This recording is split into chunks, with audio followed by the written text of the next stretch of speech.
Lorsque Dieu voudra te donner la persévérance, il va faire que tu sois affligé. Il va faire que tu sois persécuté. Pourquoi? La persécution te pousse à te donner à Dieu.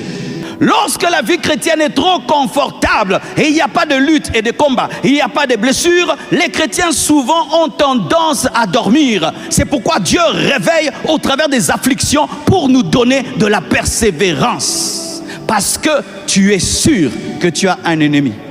Tu es sûr qu'il y a un diable. Tu es sûr qu'il y a un démon. Vous savez qu'il y a beaucoup de chrétiens qui ont oublié le diable, qui ont oublié les démons, qui ont oublié que nous sommes dans un combat. Ils sont devenus des civils spirituels qui n'ont plus conscience qu'il y a un autre royaume de l'autre côté. Mais lorsque tu vois dans ta vie des guerres, lorsque tu vois dans ta vie des blessures, tu sais qu'il y a un Satan. Et s'il me combat, donc je suis sur le bon chemin, je vais persévérer, je vais continuer, je vais persévérer, je vais continuer.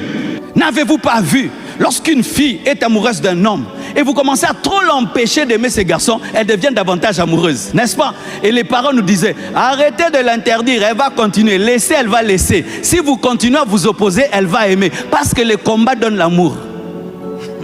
C'est bizarre, hein?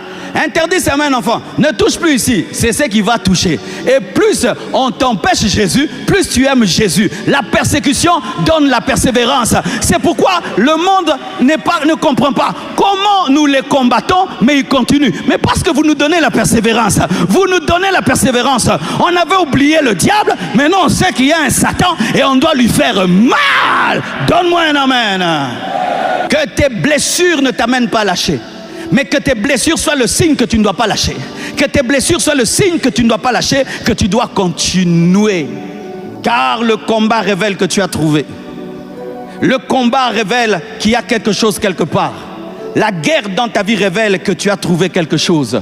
Car le diable ne combat pas les morts, il ne combat que les vivants. Et tes combats révèlent que tu es debout et que tu n'as pas encore été vaincu. Et c'est la preuve que tu dois continuer. Si tu étais mort, il n'allait pas s'occuper de toi. Il s'occupe de toi parce que tu as quelque chose. Ne t'arrête pas. Je ne sais pas ce que tu fais dans la vie et tu as des guerres dans un domaine.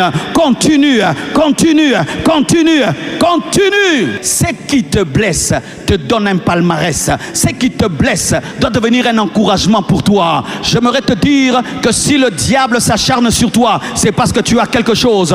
Le diable descend dans le désert, là où Jésus-Christ se trouve, parce que ce n'était pas n'importe qui. Il est descendu parce que c'était le Fils de Dieu. Il l'a mené au sommet de la montagne parce que c'était le Fils de Dieu. Ta guerre prouve ta dimension. Ta guerre prouve ta dimension. Ta guerre prouve ta dimension. Ta guerre prouve ta dimension. Si tu vois un homme fort passer devant un champion,